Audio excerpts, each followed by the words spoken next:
है। हम लेकिन police department से इतना जरूर कहेंगे कि महानगर पालिका में आउटसोर्सिंग से लिए हुए जो लोग हैं वो गुंडागर्दी कर रहे हैं, तो आपको इनको रोकना आपका काम है। ट्रॅफिक जिम्मेदारी ट्रॅफिक डिपार्टमेंटने निभाना चाहिए, ना की महानगरपालिका। इथले जे काही आमदार असेल किंवा खासदार असेल ना, आता मला सांगा, त्यांना हे हातगाडीधारक पाहिजेच नाही। त्यांचं म्हणणं की यांनी या व्यवसाय करायलाच नाही पाहिजे। कारण हे इथलचं गलिच्छ राजकारण म्हणजे 70% हे मुस्लिम समाज हा पथ विक्रेता म्हणून आहे आणि बाकी 30% हा दलित समाज आहे। त्या दोन समाजाला टार्गेट करण्यात येते असा माझा स्पष्ट आरोप आहे। बघा, Panchakki road government medical college आणि इथं खाली लिहिलंय फिक्स लोकेशन। जो फिक्स लोकेशन मध्ये व्यवसाय करेल तो त्या जागेवरती बसूनच व्यवसाय करेल। जर समजा तुम्हाला आता ह्या पद्धतीने तुम्ही सर्वे केला आणि आज मनपा आयुक्त आणि त्यांचे अतिरिक्त आयुक्त संतोष वावडे म्हणतात की यांनी फक्त गल्ली घोडामध्ये व्यवसाय करावा, म्हणजे जो है तो हमने महानगर पालिका के सामने एक धरने का आयोजन किया था और इसके लिए हमने बाज़ाब्ता पुलिस से परमिशन मांगी थी, लेकिन पुलिस ने कल ये कह के उसको रिजेक्ट किया है कि 22 तारीख को जो है तो शहर के अंदर हमारे उपराष्ट्रपति और बड़ी बड़ी डिग्निटीज और VVIPs आ रहे हैं और इसके अंदर जो है तो हम लोगों को सिक्योरिटी का बंदोबस्त करना है। तो हम लोग जो है तो काफ़ी बिजी है, सारे पुलिस वाले इधर उधर है, तो आप ये धरना जो है तो अगर आगे बढ़ाए तो बहुत बेहतर रहेगा। तो इसीलिए हमने भी सोचा कि ठीक है, हमारा भी काम है कोऑपरेट करना प्रशासन को, तो हमने जो है तो आज इसीलिए आप लोगों को बुलाया है कि ये धरना जो है तो हम लोग आगे 2 से 3 दिन हमारे जिम्मेदारों ने तय किया है कि आने वाली 25 तारीख मंगल के दिन जो है तो हम ये धरना लेंगे। धरना इसीलिए लिया जा रहा है कि आप लोग देख रहे होंगे कि महानगर पालिका के अंदर एक किस्म की एक जो है तो दादागिरी टाइप में जो है तो रिटायर्ड जो आर्मी के लोग भर्ती किए गए हैं उनकी तरफ से की जा रही है कि एक तो महानगर पालिका की जिम्मेदारी है कि वो हॉकर जोन बनाए, जिसमें 3 कैटेगरीज है। एक तो फिक्स पॉइंट, एक तो जो है तो फेरी वाला और एक जो टेम्परवरी जो शहर के अंदर आते हैं कारोबार के लिए। तो ऐसे 3 कैटेगरी से तीनों को जो है तो महानगर पालिका ने जो है तो इनको अपलिफ्ट करने का जो है तो काम करना चाहिए। लेकिन महानगर पालिका ने वो छोड़ा जिन लोगों को हमने सभागृह के अंदर इसलिए अपॉइंट किया था कि भाई जो है तो ये लोगों ने शहर में कोई अगर कचरा रोडों पर फेंक रहा है, स्मार्ट सिटी की तरफ हमारी वार्ड चाल हो चुकी है, अगर कोई वहाँ पे कचरा फेंक रहा है रोडों के ऊपर किसी किस्म का जो है तो मटेरियल डाल रहे हैं, तो ये लोगों ने उसको कंट्रोल करना चाहिए। उसके बाद में जो बड़े बड़े बिल्डर्स ने पार्किंग खा गई है, तो वो पार्किंग को जो है तो इन्होंने जो तो क्लियर करना चाहिए, क्योंकि सिटी में जाने के बाद में पार्किंग नहीं होती, जाहिर बात है लोग रोडों पे लगाते हैं। और तीसरी बात ये है कि जहाँ पर इंक्रोचमेंट हुआ है, अतिक्रमण जो परमानेंटली हो रहा है, तो उसको निकालना चाहिए। तो ये सारे काम जो है तो महानगर पालिका ने जो तो पीछे डाल दिए। इलीगल टावर धड़ल्ले से चल रहे हैं, बड़े बड़े हॉल के अंदर, बड़े बड़े हॉस्पिटल्स के अंदर जो है तो इलीगल पानी के कनेक्शन, लाखों करोड़ों रुपए की लूट हो रही है। इनको यहाँ पर आकर 1000-2000 रुपए इन गरीबों से फाइन मारने में बहुत मजा आ रहा है और ऐसा लग रहा है कि इससे महानगर पालिका की जो है तो इनकम बहुत रेवेन्यू जनरेट होगा और जिससे शहर तरक्की करेगा, जबकि ऐसा कुछ नहीं है। तो आपके माध्यम से यही बताने के लिए कि ये लोगों की लड़ाई लड़ने के लिए MIM पक्ष जो है तो इम्तियाज जलील साहब के नेतृत्व के अंदर हमने ये काम को हाथ में लिया।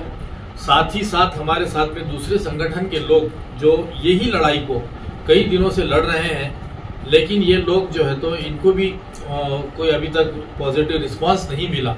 तो हमने सोचा कि ये लोगों ने आज तक निवेदनों के जरिए लड़ाई लड़ी, हम यही लड़ाई को जो है तो रोड पे उतर के लड़ेंगे।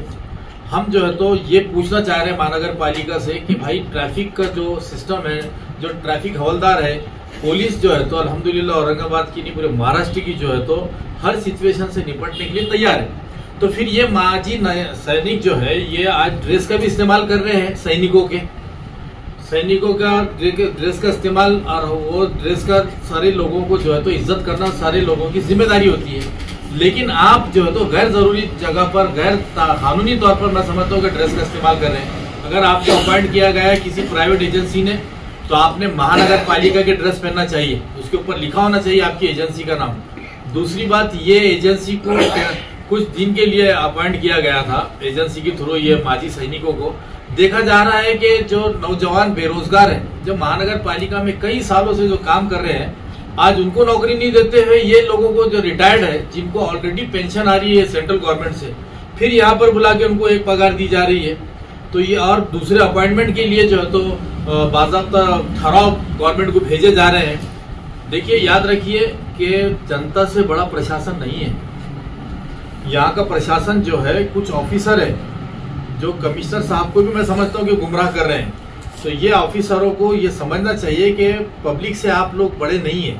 आप जब जा रहे हैं गरीबों के ऊपर अत्याचार कर रहे हैं, आप गिल्टी है, आप कसूरवार है। आपने ना कोई हॉकर जोन दिया, आपने 14,098 लोगों के जो रजिस्ट्रेशन किए थे, आज उनके डॉक्यूमेंट आपने घुमा दिए, उनसे कई तरीके से इलीगल तरीके से उन लोगों से पैसा खाया गया। तो ये सारी बातें जो है तो हम हमारे धरने के जरिए महानगर पालिका के सामने रखना चाहते हैं। जो है तो कानूनी मार्ग से जो है तो ये आंदोलन कर रहे हैं, इसके अंदर ऐसी कोई गड़बड़ की गुंजाइश नहीं है। हम लेकिन पुलिस डिपार्टमेंट से इतना जरूर कहेंगे कि महानगर पालिका में आउटसोर्सिंग से लिए हुए जो लोग हैं वो गुंडागर्दी कर रहे हैं, तो आपको इनको रोकना आपका काम है। ट्रैफिक की जिम्मेदारी ट्रैफिक डिपार्टमेंट ने निभाना चाहिए, ना कि महानगर पालिका। शहर पथ विक्रेता समितीचं सदस्य पण आहे माझ्यासोबत, अजून कमीत कमी 15 ते 16 अजून समिती सदस्य आहेत पथ विक्रेता समितीचे। आणि दर महिन्यामध्ये 2016 पासून सदस्य आहे, जेव्हा बकोरिया साहेब मनपाचे आयुक्त होते तेव्हापासून। आता मागच्या 22/2/2028 ला एक मीटिंग झाली होती आणि त्या मीटिंगमध्ये आम्ही सर्वांनी असं सांगितलं होतं प्रशासनाला, की प्रशासनानं आम्हाला सांगितलं की बाबा आपण टोटल 14,098 लोकांचा बायोमेट्रिक जिओ टॅग प्रणालीद्वारे सर्वेक्षण केलेलं आहे। ह्या 14,098 लोकांचा जेव्हा सर्वे झाला, आम्ही त्यांना मान्यता दिली की बाबा 28/2/2022 ला मान्यता दिली की तुम्ही या सर्व पथविक्रेत्यांना त्यांचे प्रमाणपत्र व ओळखपत्र द्या। आणि मुख्य मुद्दा म्हणजे याच्यामध्ये असा आहे की जर त्या पथविक्रेत्यांचा जो सर्वे झालेला आहे तो बायोमेट्रिक झालेला आहे आणि त्यांना त्याच्यामध्ये 3 कॅटेगरी आहेत। एक तो फिक्स लोकेशन, म्हणजे तर एका जागी बसून वसूल माल विक्री करणारा व्यावसायिक आहे, दुसरा आहे तो फिरता आहे, आणि तिसरा आहे जो टेम्पररी आहे, जो बाहेर गावाहून येतो ते तात्पुरता लावतो आणि परत आपल्या गावाला समजा आजूबाजूचे जे खेडे आहेत ते खेड्याने तो परत रिटर्न चालला जातो। परंतु जो आता याच्यामध्ये लोकेशन असं दाखवलेलं आहे की जो फिक्स लोकेशन आहे, आता बघा सर्व्हिस झालं त्याचं फक्त एक सॅम्पल सांगतो मी तुम्हाला। हे बघा, त्याचं फुल नेम आहे बघा, 5 चक्की रोड गव्हर्नमेंट मेडिकल कॉलेज, आणि इथं खाली लिहिलंय फिक्स लोकेशन। जो फिक्स लोकेशन मध्ये व्यवसाय करेल तो त्या जागेवरती बसूनच व्यवसाय करेल। जर समजा तुम्हाला आता ह्या पद्धतीनं तुम्ही सर्वे केला आणि आज मनपा आयुक्त आणि त्यांचे अतिरिक्त आयुक्त संतोष वावडे म्हणतात की यांनी फक्त गल्ली घोडामध्ये व्यवसाय करावा, म्हणजे कायदा सांगतो की यांनी पथविक्रेता। मेन मुद्दा असा आहे की जर कायदा सांगतोय street vendors protection of livelihood and regulation act, म्हणजे पथविक्रेता उपजीविकेचे संरक्षण व पथविक्री विनियमन। पथविक्रेता म्हणजे काय, म्हणजे याची व्याख्या अगोदर अधिकाऱ्यांनाच कळाली नाही। मी तर असंच म्हणतो, तुम्हाला हा व्याख्या कळायला म्हणजे कळते परंतु तुम्हाला कळत नाही। पथविक्रेता म्हणजे वसूल मालाची पथाच्या कडेला विक्री करणारा नागरिक। जर तो पथविक्रेता असेल आणि तुम्ही जर ह्या पद्धतीने जसं तुम्हाला गाईडलाईन्स आले सरकारचं त्या पद्धतीने तुम्ही जर सर्वे केलेला असेल, त्याला जर फिक्स लोकेशन असेल, तर आमचं याच्या अगोदर आम्ही हर मीटिंग मध्ये तेच सांगत होतो पथविक्रेता समितीच्या मीटिंग मध्ये की बाबा त्यांना कलरचा पट्टा मारून द्या, कलरच्या पट्ट्याच्या बाहेर जो जाईल त्याच्यावरती तुम्ही कारवाई करायची, बाकीच्यावरती कारवाई करायची नाही। जिथं तुम्हाला ट्रॅफिकला अडथळा होतो ना तिथं तुम्ही रेड कलरचा पट्टा मारा, त्या पट्ट्यामध्ये एकही हातगाडी धारक जाणार नाही। परंतु ज्या ठिकाणी तुम्ही समजा तिथं तुम्हाला अडथळा होत नाही, तुम्ही तिथं हिरव्या कलरचा एक पट्टा मारा किंवा तुम्ही पर्पल कलरचा मारा, त्या पट्ट्यामध्ये हातगाडी धारक राहील, परंतु तो जर बाहेर जाईल तर तुम्ही कारवाई करायची। आता होतंय कसं की याच्यातनं जर का समजा आता एक उदाहरण देतो मी सिंपलचं, घाटी रुग्णालयासमोर, घाटी रुग्णालयाच्या गेटला लागून जर 4-5 हातगाडी धारक जर का समजा तिथं व्यवसाय करतात, त्यांच्यामुळे रहदारीचा अडथळा निर्माण होतो, परंतु बाकी 90% जे पलीकडून असेल जिल्हा परिषदेच्या भिंतीला लागून त्यांच्यामुळे जर अडथळा निर्माण होत नसेल तर मग तुम्ही त्या लोकांवर कारवाई का करता? जो गुन्हेगार आहे तुम्ही त्यालाच कारवाई करायला पाहिजे। आता हा माणूस माझ्या समोर आहे, याला जर का समजा मी 2 चापटा मारल्या तर गुन्हा माझ्यावरती दाखल होईल का या सर्वांवरती गुन्हा दाखल होईल? तर मग माझं म्हणणं हेच आहे की जो गुन्हेगार आहे ना तुम्ही त्याला पकडा ना, त्याच्यावरतीच कारवाई करा, बाकी उर्वरितांचा व्यवसाय तुम्ही का बंद करता? आज शहरामध्ये आज हा सलीम भाई अपंग आहेत, माझ्यावर किडनीचं ऑपरेशन झालेलं आहे 3 वेळेस, माझ्या कुटुंबामध्ये 6 माणसं आहेत, म्हणजे मी पण पथविक्रेताच आहे परंतु हे काम पण मी करतो, माझी संघटना पण आहे, संघटनेच्या माध्यमातून मी हे काम बी करतोय। तर असं 14,000 लोकांचा तुम्ही सर्वे केलाय, एका कुटुंबामध्ये माझ्या 6 लोक आहेत, तर अशा 6 पद्धतीने तुम्ही जर समजा विचार करा 14,098 लोकांचा तुम्ही सर्वे केला, मग त्या कुटुंबामध्ये किती लोक असतील? आज माझा हातगाडीच्या बेसिक वरती माझा मुलगा मी SB कॉलेजला टाकलाय, तो आज सायन्सला आहे, आज माझी हातगाडी गेल्या 8 दिवसापासून घाटीपासून बंद आहे. मला जर इन्कम नसते तर माझा मुलगा शिकणार का? माझी मुलगी आज 10वीची परीक्षा देऊन आली, आता तिकून सनीच आलो मी तिला सोडून सनी घरी. तर मला सांगा, मुलगी रडते आहे की बाप्पा मला पेन व्हायला पैसे आहेत का, पण आता माझ्या खिशामध्ये पैसे नाही. म्हणजे किती बिकट परिस्थिती आहे. आयुक्त साहेब आता हे पण एक माणूसच आहेत, त्यांना पण 2 मुली आहेत, त्यांनी पण हा विचार करायला पाहिजे. आता याच्या अगोदर जेव्हा आमची जी 28/2/2022 जी मीटिंग झाली ना, त्या मीटिंगच्या नंतर त्यांचे जे अधिकारी होते त्या टायमाला आम्हाला अधिकारी आले ते कोण, आपलं जोशी साहेब म्हणून सांगितलं. तर त्या जोशी साहेबांनी काय सांगितलं माहितीये का, की जे पथविक्रेते आहेत, फेरीवाला आहे, ते फेरीवाला हा अतिक्रमण ठरवता येत नाही.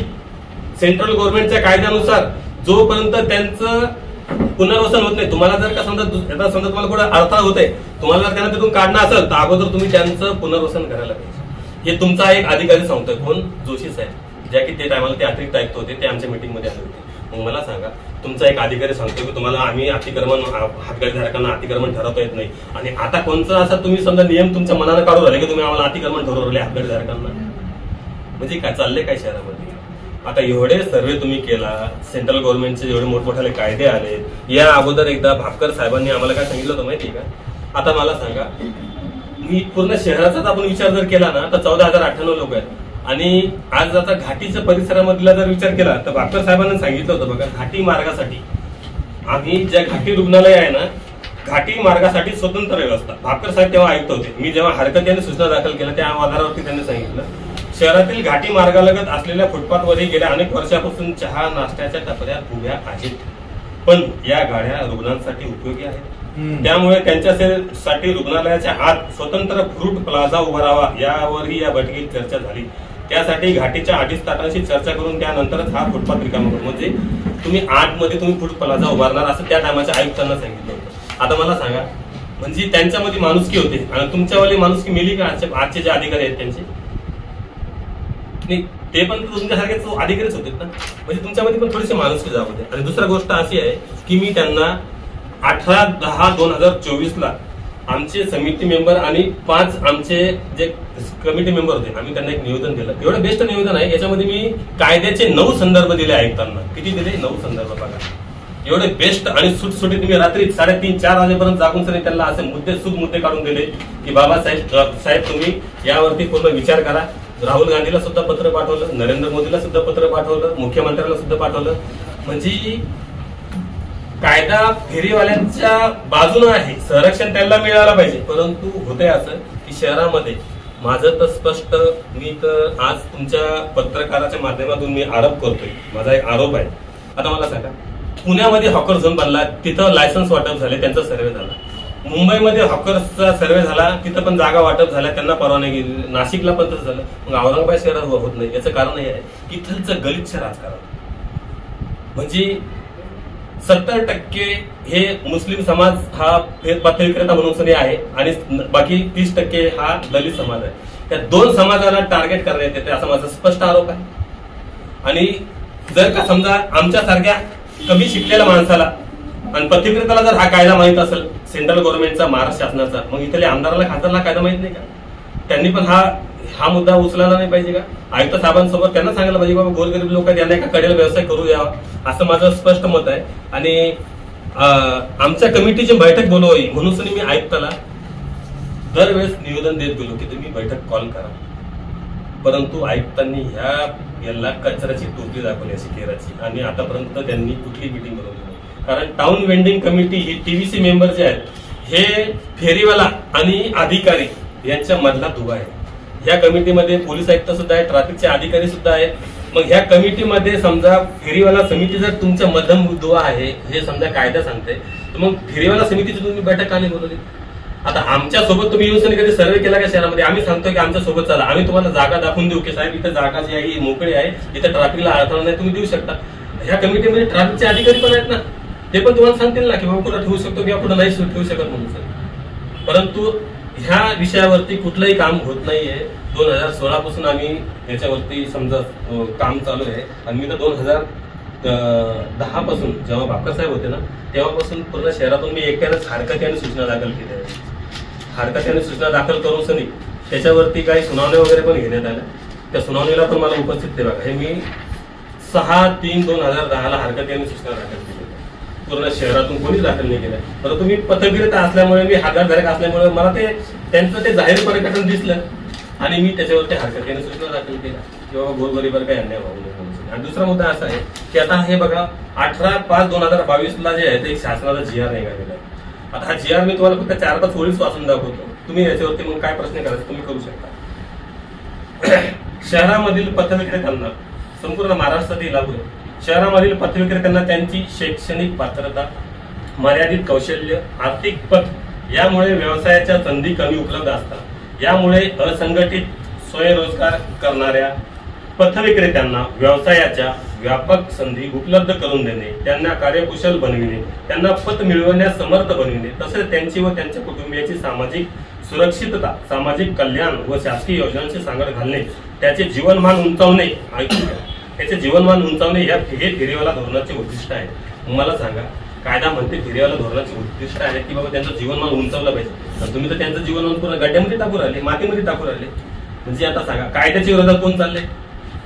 अधिकारी वर्ग, जो की आमच्यापेक्षा जास्त शिकलेला आहे. आम्ही तर काही जास्त कमी शिकलेलो आहे, परंतु आम्हाला जे समजते त्या पद्धतीने आम्ही तुमच्या समोर मांडतोय. आता मला सांगा, पथविक्रेता, आता लॉकडाऊनच्या टायमाला हातगाडीधारकांचे पथविक्रेत्यांचे व्यवसाय बंद असल्यामुळे मोदी सरकारने PM स्वनिधी म्हणून एक योजना आली. त्या अंतर्गत पथविक्रेत्यांना 10,000चं लोन भेटले. 10,000 त्यांनी फेडले, त्यांना 20,000 भेटले. 20,000 त्यांना फेडले, त्यांनी 50,000 भेटले.